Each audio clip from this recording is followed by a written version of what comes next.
Chelsea are back tomorrow night in the second leg of our League Cup semi-final against Middlesbrough. We've got it all to do. We need to overturn the deficit, but it's nothing we haven't done before. Here to help me break down tomorrow night's game is my good friend and channel fan favourite, the main man, Josh Aveste. Josh, what's happening, mate? Mate, I'm feeling great. I'm feeling very good. I'm feeling very confident for this game. But I have to say, right, we have to talk about something first, don't we, guys? Because I don't know if you know, everyone that's watching, there might have been a little fight over the weekend, and you might be thinking, what, 3 a.m. in the back end of a McDonald's? No. There was a fight in Leeds in the First Direct Arena in front of 13,000 people, an unbelievable amount, where Joey Knight knocked out, technical knockout, of Most Wanted, a guy with amazing heart, but Joey has won his first Misfits fight. We got to give him a clap. Well done, Joey. He's done it. How do you feel, mate?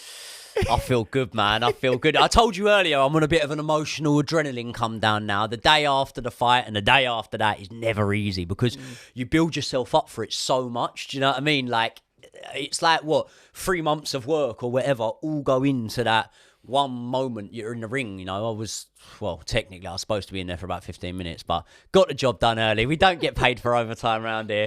No, it was good fun. How was it for you in the crowd? Oh, mate, do you know what? It's really funny. I was telling a few of my mates, actually. When I was going there, like I got the train up to Leeds, managed to get in there, got in early, was there about an hour before the fights. I was feeling absolutely fine. I wasn't feeling nervous at all, right?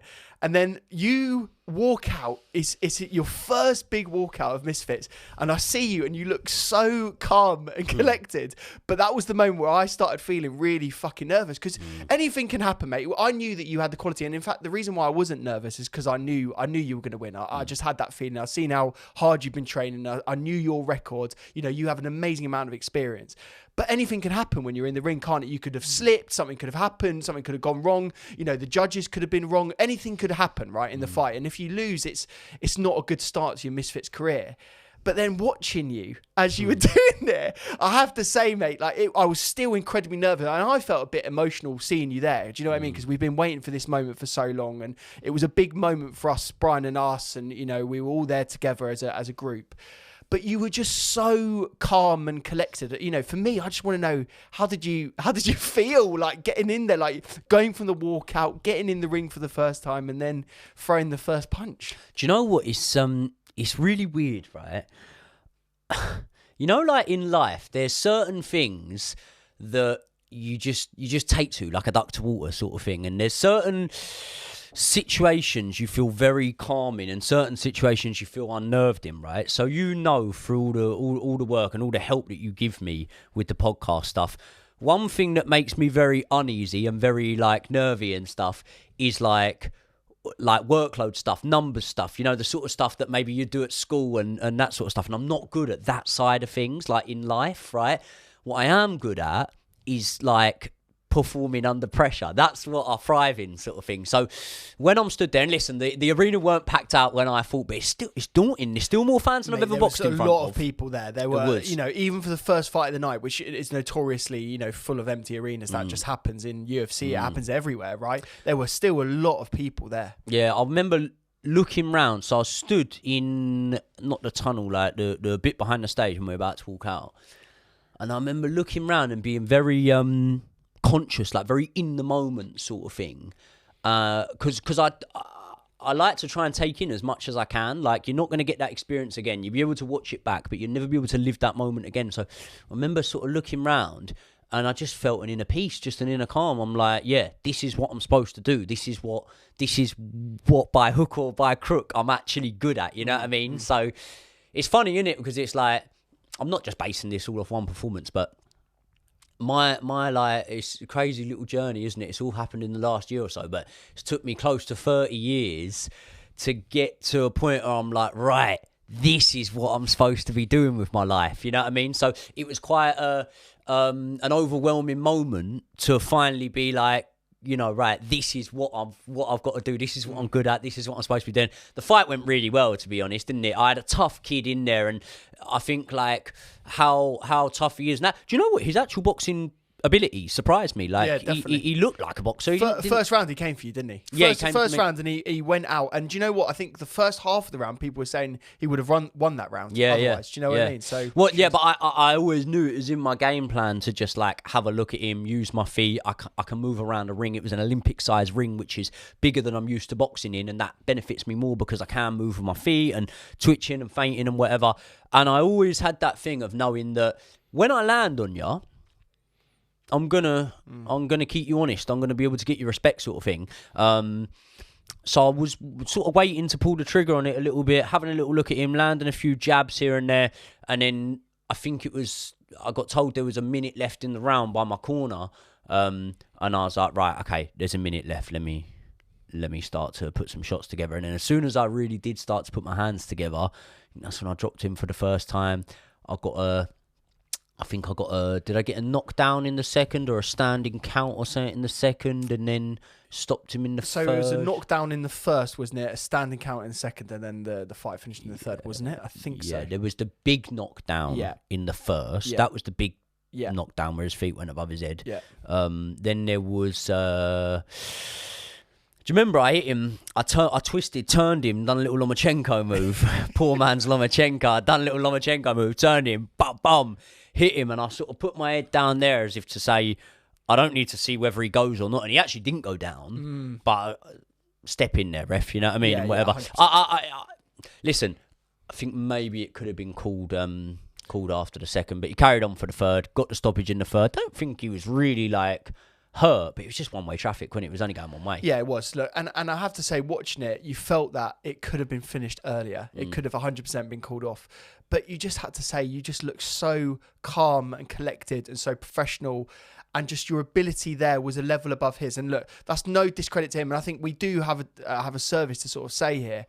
Amazingly young kid comes in, fights a guy with a big record. He had a lot of heart and desire. And what I want to say before we give you your flowers, which you 100% deserve, congratulations on him on taking that fight. 100%. It was a very difficult fight to take. He sold the fight well. He wanted to be in there, and I think he'll have a good career in Misfits. Yeah, I hope so. I think there's a lot of guys that he would definitely fare quite well against. And I think he'll take a lot of confidence going forward. Listen, I said to him after the fight, I said, as bad as it might seem now, when the story is written, and I sound like a right big head here, but I'm telling the truth, you've just lost to the best fighter in that division. So, but it just so happens that I've only had one fight on there now. Yeah. But when the story's told and I've gone through and beat all the guys that I believe I'm going to beat, then that loss won't look that bad on his record, and hopefully he can come and have more fights and whatever. But for me, it's onwards and upwards now. Oh, God, absolutely. I have to say, though, we have to give some credit to yourself.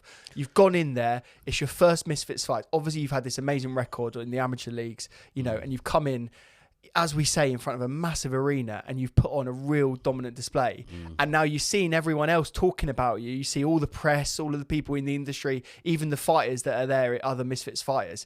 They're all worried about you now because you're coming in there. You're coming in there ready to throw hands. So, guys, stay tuned to this guy's career because Joey is going to the very, very top, and I can't wait to see this journey. So, congratulations, mate! What an amazing win! Thank you very much, mate. Appreciate that. It's all good, but I am very glad now to be able to put boxing to the back of my mind, at least for a day or so, and crack on with some Chelsea content. And we've got a big match coming up, man. I didn't think that at the start of this season, how things were going in pre-season, especially I'll be looking at a game against Middlesbrough, who are not even in our league, and going, yeah, that's our biggest game of the season. But it is our biggest game of the season, and we do need to turn things round for this tie. What do you think about the fact we've had a little break in between these games? Because it sort of felt to me, obviously it wasn't an international break, it was just like the, Christmas break or whatever you want to call it. But when we've had the two international breaks, they both come at bad times for us because we've sort of been finding our feet. So we'd beat Fulham, we'd beat Burnley, international break comes, and then we don't win our next match. Then we got that amazing draw against Man City, the 4-4, where, it was a draw that felt like a win. International break comes, we don't win our next match. So is that break going to be a hindrance to us when we have got a young squad? And I think that it's no secret that the main thing we need to do is gel these players together right now. Yeah, the thing with breaks for me is the injury list is so severe now that I'm almost going to take every little gap that we can get, because hopefully that means that a few players have a bit more time to recover and end up playing quicker. Especially even with people like Jackson at AFCON, gives him a bit more time. Hopefully, I don't wish any team to get out of AFCON, but I bloody well want Jackson back in the Chelsea Chelsea squad. So we need as much sort of time to recover as possible. And then, we're talking about players like Nkunku, who, we desperately need right now for so many reasons. And he's still injured and doesn't look like he's going to be available even for this game. Is he not going to be available? Apparently not. Apparently this one has come a little bit too early. He hasn't really been training. Like, you know what it's like at the moment, mate? We tend to be watching training photos more than we watch some of the games sometimes because we just want to see who's fit. There are other players like Gusto hasn't been featured in any of the training photos, so we don't know whether he's going to be fit or not. So it's just like there are so many things that are indicating we need more time than ever. So for me, I understand your point about continuity and form, and you want players to sort of be continuing on that. But I just think at the moment we need as much time as possible to get the players back and fit and back on the pitch. What did you think of the Fulham performance? We haven't caught up on camera at least since then, have we? I think it's one of those ones where it wasn't a dominant performance as what we wanted, but it's the 3 points. Yeah. And that's all we need at the moment. Like, I don't really agree with this sort of doom and gloom about performances and we just scraped to win and we did this and did that.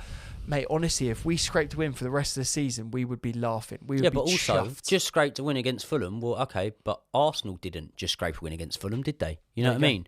Good teams. Like, that's the thing, like, with the Premier League now, is where the like influx of TV revenue came in. It's always been a massively competitive league, but now you're seeing that last 2-3 seasons, it really is a league where anyone can beat anyone. And I think people will look at the teams right at the bottom and they'll look at that and go, oh, can anyone beat anyone? Because, the likes of Burnley and Sheffield United and even Luton at a point are looking quite far adrift. But we know ourselves from our match against Luton even, we were hanging on for dear life there. And it is the most competitive league in the world. So I don't think it's a case of, they scraped by against Fulham, they scraped by against Palace, they scraped by against... They're all good teams, mate. They're all good teams in this league. Yeah, and ultimately, we just need the points. Like, mate, how many times have we had managers that have set us up and they just play a certain way and we scrape a win, but we get the points? That's the most important thing.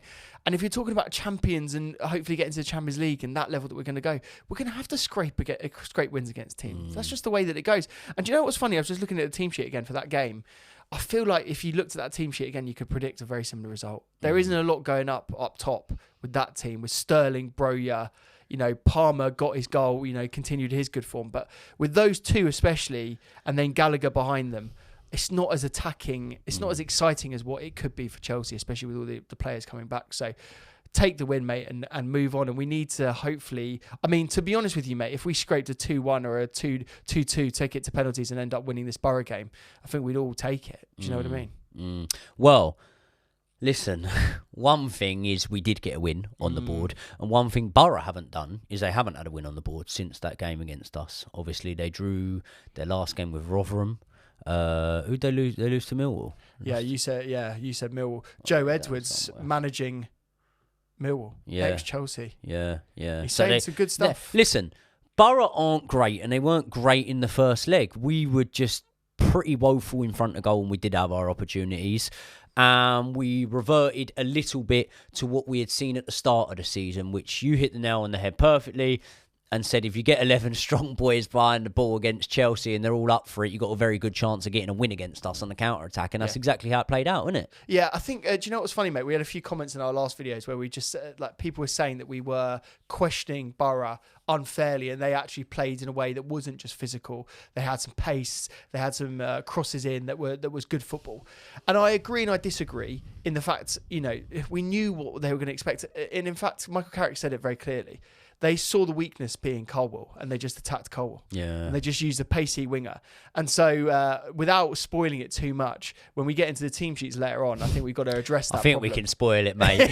There's absolutely fucking no way Colwell's at left back here. Let's have Chile there straight away. Yeah, so true. So I just think that they had a game plan in the first leg, and I'm sure they'll have a game plan going into this game about how to target us. But I think hopefully what he does is he makes a few changes to the lineup. And so it won't be as easy and as formulaic to just target one side and nick a goal against us. And hopefully we'll have the players playing up front that can convert the chances. But that's easier said than done with Chelsea Football Club, isn't it? So we will get into lineups, but let's just quickly have a little reminisce. Not on Chelsea Borough matches, we've done that and we're not bothered about that. Let's think about times that we have turned it round. Second leg ties at Stamford Bridge. It's normally European nights that come to mind, isn't it? But I mean, the one that my mind always goes straight to, and I've had a few surreal moments since doing this whole podcasting thing. One of the ones I had recently was sitting down with Joe Cole. A couple of times in the last couple of months, I've sat down with him and had a little chat with him. The game against Barcelona, man. Unreal. We was trading from the first leg when we won 4-2 at Stamford Bridge.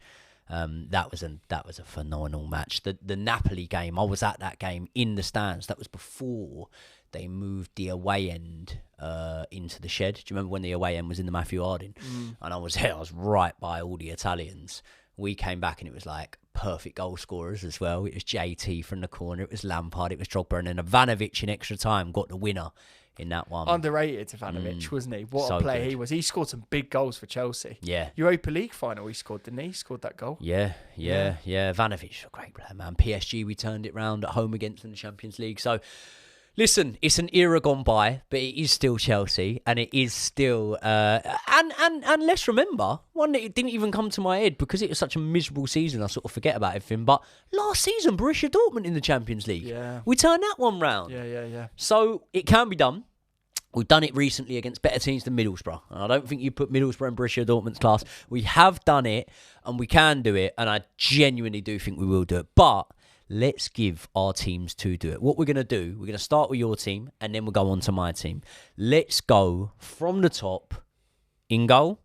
Petrovic. Yeah. Petrovic is the number one goalkeeper for us. The big dog. Yeah. He's the number one goalkeeper from now on. I don't care if Sanchez is coming back. And it's funny, mate, isn't it? Sanchez is doing a bit of press at the moment, saying, oh, yeah, I'm coming back soon. I'm going to be fit. I'm like, You won't be coming back to play in the first team, mate. No way. I think we've got to have Petrovic in there now. I just feel like he has, like, sometimes when you say, because I was about to say not put a foot wrong, right? Not put a foot wrong would be a fucking understatement. Yeah. He's won us so many points. Like, he's collected... Well, so many. There hasn't been that many to win. But I'll tell you what, a lot of games that Petrovic wasn't in goal for, you look at key moments in those games when Sanchez was in goal, I'm looking at him thinking we'd have won that. Yeah. We'd have beat Arsenal if Petrovic was in goal instead of Sanchez, wouldn't we? 100%. And if you look at all the stats around it, like, he is dominating Sanchez now. Like, he's considerably better. So, yeah, I just think you got to start him. So then we go to our back four. Yeah. I'm going to go at right back, considering that I haven't seen Gusto in training at all. Something is obviously wrong there, so I wouldn't necessarily rush him back. I'm going to put a player here that you're going to absolutely laugh at me and hate. I'm going to put Disasi at right back. I thought you put Disasi there. Yeah. You put him there, I mean, if Trevor Chalobah is anywhere near fit, and again, I as you've learned today, I've been looking a lot at the training ground photos, and Trev is there in the training ground with the team playing and training. So, I mean, maybe if he's fit, I think he'll play. Because, not in this match necessarily, but like, if you look at the minute, we were giving Maatsen some form of minutes before we sent him out. I think Broha will probably start in this match, but we are inevitably probably going to send him out. And I think what we're sort of looking to do is, even the players that are going to go, I feel like, and we'll speak about this in the next video, the transfers video that comes out tomorrow, we will speak about him. But I feel like even with the players that are going to go, we're sort of probably looking at it and we're going, right, okay, let's do the little we can with cameo appearances to enhance the value by 5 mil here and there and whatever. So at the moment, Trevor Chalobah's transfer value, because of recency bias, might not be as high as it could be. Let's say if he came in and had a run of a few games in the team, we'd still probably let him go, which whether we agree it's the right thing or not, we might not agree on that. But, that's the way the club are going to do it. But I don't think that if someone's on the way out, it diminishes the chances of them getting minutes. I think we still see minutes from a lot of these boys that are going to move on. Yeah, and you know what? There's another one that I was thinking about the other day. Would we get more money for Trev in the summer than we would do now? With everything that you've just mentioned, with all of the injuries that he's had, with the sort of the lack of playing time. And then you go, do you know what? We could do with a backup right back for the rest 100%. of the season. And he probably would play quite a few games. And so maybe what you do is if it isn't an FFP concern, maybe just keep him around for 6 months, boost his value, and then sell him in the summer. He's the third best right back at our club. I know he's a centre back, but he's the third best right back at our club, isn't he? Yeah, I honestly am starting to sort of really worry about Trev, about he could do a job for us, and he's better than some of the other options that we have at right back. He's better than we Disasi don't at really right have back. options. The best ability is the best ability at right back. the best ability is availability. Oh, stop it! Look, he's Made getting that all one the up myself. rhymes. Yeah. Definitely heard that somewhere. Yeah, you have. But yeah, I think, and that's why Gallagher plays every week. You know, he's a good player, but he's fit more than anything. Do you know what I mean? He's fit. It looks and He's fit, in great hair. hamstrings. Yeah, Luscious locks. Go on then. Let's have your centre back pairing. Throw me right off that. I'm going to go Thiago Silva. Yeah. And I'm going to go for Levi Colwill. So obviously we've got Disasi. Like it. And Nice. I'm going to put Colwill in his natural centre-back position. And we'll see if Michael Carrick can expose him there, because I don't think he will. Colwill is a centre-back. And he looks better and better when he actually does play there. So I'm going to go for that. And that means that Chile is going to be on the left-hand side. See if his Achilles and his hamstrings hold up. But, you know. He just doesn't suit the full-back, Colwell. He don't suit playing at left back. I don't want to see him no more. Colwell at fullback is more exposed than Kyle Walker. Yeah, no, I wouldn't have him. I'd have Chilwell in. I'd have Chilwell in there. I swear to God, mate, if Pochettino plays Chilwell at left wing, I honestly don't know what I'm going to do. It's criminal, isn't it? I don't know what I'm going to do. It will be criminal. It will be criminal if he plays in there. Yeah, it will be an absolute joke. I really hope he doesn't. In fact, mate, I might actually change my mind and call for him to be sacked if he plays him at left wing in this game. It almost is near that level of like, please, mate. Please, just don't do it. Yeah. Just don't do it. Just stick him at left back and you'll see a difference. Yeah. You know what I mean? Look, let's move on to the midfield three. Who are you having in there? Enzo, Caicedo, Gallagher. Let's keep it simple. Picks itself, doesn't it? It does. I was thinking about my number 10, and I was considering dropping Gallagher for a more attacking lineup, considering that we are one goal down. And I've moved my front three around to accommodate some of the players that may have played in number 10. So I'm going to go with I think what we've got to remember is, and we're going to spoil it a little bit here, it's not looking like Nkunku's available. No. So then you're asking yourself the question, do I drag Cole Palmer in there? Do something different? What we have seen a lot is shape changes in the game and definitely role changes in the game. So I think that maybe we start off, and I think that whatever happens, if we haven't scored by half time, we can't be keeping the same shape and waiting for 70 odd minutes. Like, something needs to change at half time if we haven't scored by half time, in terms of that midfield three you just named, going a little bit more attacking with it, doesn't it? Definitely. And do you know what? A name that we haven't mentioned is Carney. Like, Carney is back looking fit. Forward to it. Really looking forward to seeing him as well. And do you know what? It's funny. Shout out to the comment section. A lot of the boys that watch us, boys and girls that watch us, really like Carney. They really do. And I understand why. He's got amazing potential. He could play anywhere in that midfield three. Even could play on the wing probably with his technical ability. So I'm looking forward to seeing him. And this could be a game where we do see him. He might end up starting. So I hope at least he comes off the bench, and I hope that Pochettino, if it isn't going the way that he expected, because bear in mind that is I think that's a very defensive midfield three.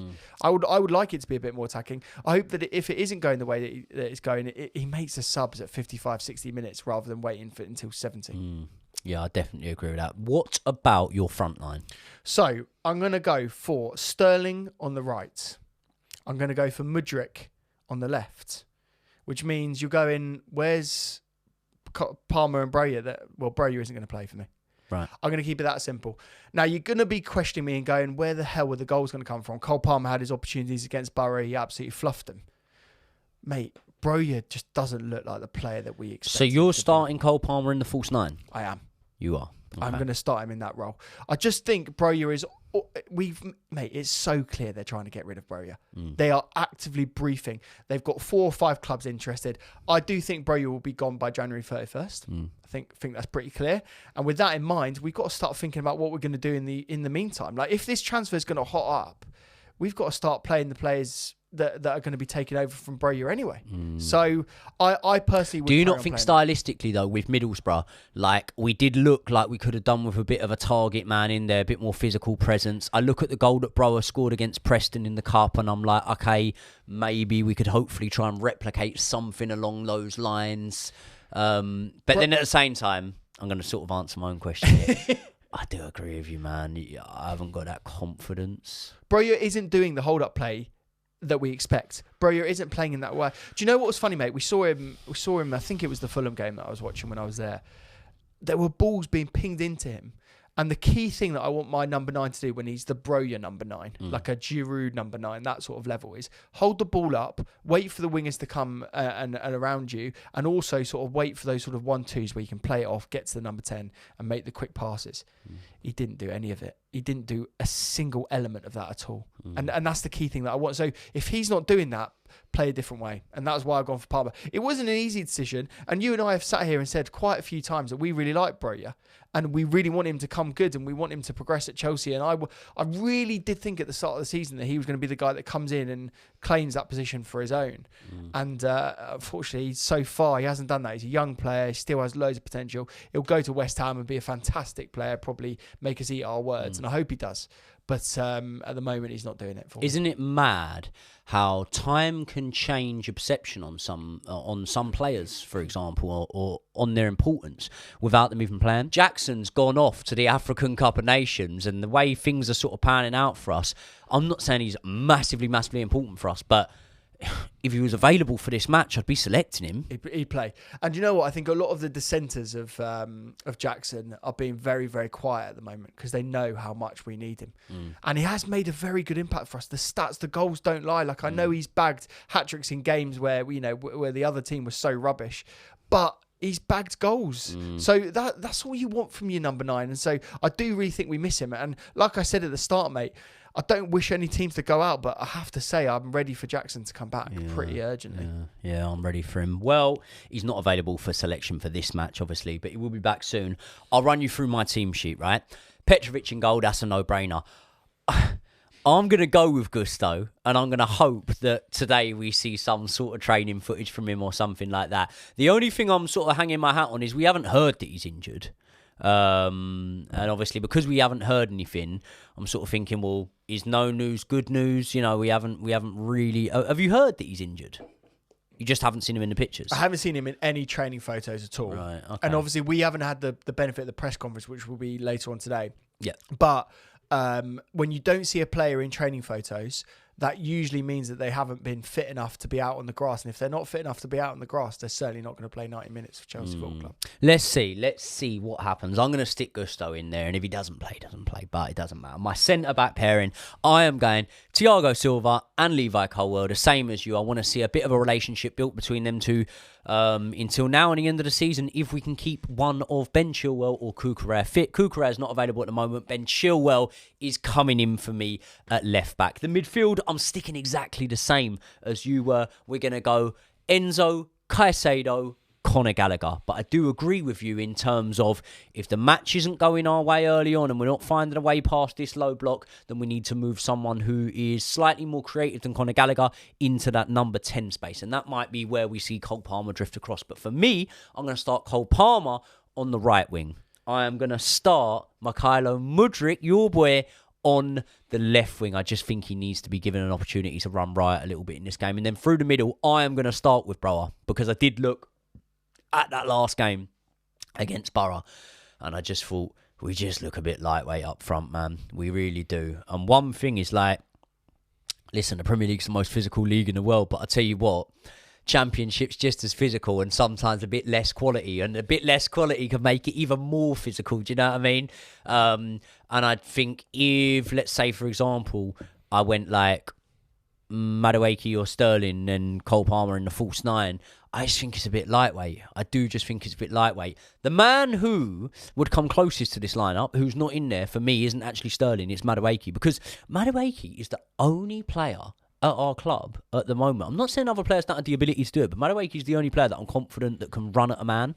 And, mate, we know from Eden Hazard, Joey Coles and Franco Zola, all the players over the years that we've had and been blessed to have, when you run at a man, that's when you can break down these low blocks, because you just force players out of the game naturally, not through a passing sequence. And that can take a few guys to the ball and then free up the spaces for someone else. So I think Madueke is massively important. Probably unlucky not to get a shout in here, but I just want to see a little bit more from Mykhailo Mudryk and a little bit more opportunity from Mykhailo Mudryk. So that's who I would start there. Let's move on to a score prediction. Do you think we win this game? I think we win the game, but I think we take it to penalties, and I think we end up winning on penalties. Really? I think we go 2-1 in the game itself, 2-2 overall on aggregate, and then I think we end up winning on penalties. I think it's going to be way tighter than we think. And do you know what, mate? Like, I'm not as confident as I thought I was going to be before the first leg as I am now going into the second leg. I thought the first leg would be relatively formulaic, and we ended up with a draw. And then we go into this game and it's Stamford Bridge and you expect to win. But yeah, I think it's going to be a harder game than we think. What do you think? I think we're going to... I was going to say, I think we're going to smash them. Don't know. Might still be on a bit of an adrenaline high from the weekend. I think we're going to... Do you know what? I'm there. I'm at the game. Jet Set Hospitalities are giving me tickets to another game. And I tell you what, if we do win, right, you lot need to heap some serious pressure on Jet Set Hospitalities to get me tickets for the final. Because I've been our good luck charm so far. Every game in this competition I've been at, we've ended up winning. And I think we're going to win this one. I can see a 2-0 win on the cards for us. But before we cap it off, before we finish it off, I don't want to be doom and gloom, but it is an avenue we need to explore and we need to speak about it. If we don't win this game and we do go out to Middlesbrough, what are we saying about the man in charge of this team? Does that put Pochettino's job in jeopardy for you? I know there'll be a lot of sections of the fan base who will be Poch in, Poch out, regardless of that, regardless of the background noise. Just for you, is that an indictment upon Pochettino? Is that damning if we don't win this game? I think I can understand why people would say that this game was almost not a make or break game, but certainly a very important game for Pochettino. And the reasons why is it's probably one of our better opportunities to get into Europe, bearing in mind our current league position. It would be a complete failure to lose to a championship team. While they're a decent championship team, but definitely not right at the top. So it would be a failure from that perspective, right? So I can understand that. Now, there's a lot of pressure and there's a lot of momentum that can be gained from this game. So for me, it's not make or break. Pochettino has done enough for me and enough in the recent set of games that we've had to say that there is a bit of momentum, that the team are coming together. When he's got a full injury-free squad, I feel that he can improve us as a team. And I do think the overall trajectory of Chelsea Football Club is on the up. And so I think it would be a real shame to offload the manager now for the various reasons that we've discussed before. What would you rather? I'll give you the options, right? Cup, League Cup, and Conference League, or no Cup and Europa League? I'd rather go for the Europa League. Would ya? I would, yeah. I'd rather the Cup. So the reason why I say that is because I think you'd get way more money for being in the Europa League than you would in the Conference League. I think it would set us up for a better season next season. And also, like, I feel like, you win, the Europa League, which we hopefully we would have a good chance to do if we build and we have some momentum going into next season. And then that would qualify you for the Champions League. And then there's less pressure to qualify for the Champions League next season as well. Because let's be honest, we're still on a transition. Next season is still not going to be guaranteed top four for Chelsea Football Club. It is that simple. And maybe that is another reason why Pochettino will be under even more pressure, because we're still going through this journey. And I think with any manager that we'd have at the moment, they'd still be struggling. But yeah, I understand what you're saying. The League Cup for me doesn't have that allure that like even an FA Cup would. If you said to me it was an FA Cup, I would go, okay, that has a bit more prestige. And I know we've had an amazing history with the League Cup, but it just doesn't have that sort of like prestige for me. Well, you disagree? Good news is we're going to win the League Cup, we're going to win the FA Cup, and we're going to have a last-minute push for Champions League football anyway, so it doesn't really matter. People, let us know your thoughts on this game. I want your score predictions in the comments section below. I also want you to let me know, if you've got time, your starting 11 for this game, because there's so much variation we can have with these Chelsea lineups at the moment, so I'm very, very interested to hear your starting 11. Also, please do me a massive favour. If you're not already, hit the link in the description. It's going to take you to Josh's channel and you are going to subscribe to Josh's channel.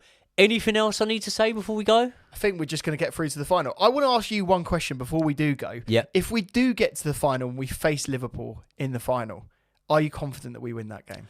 I'm confident that we win every game. And that is a brilliant way to end the video. People, see you all in the next one.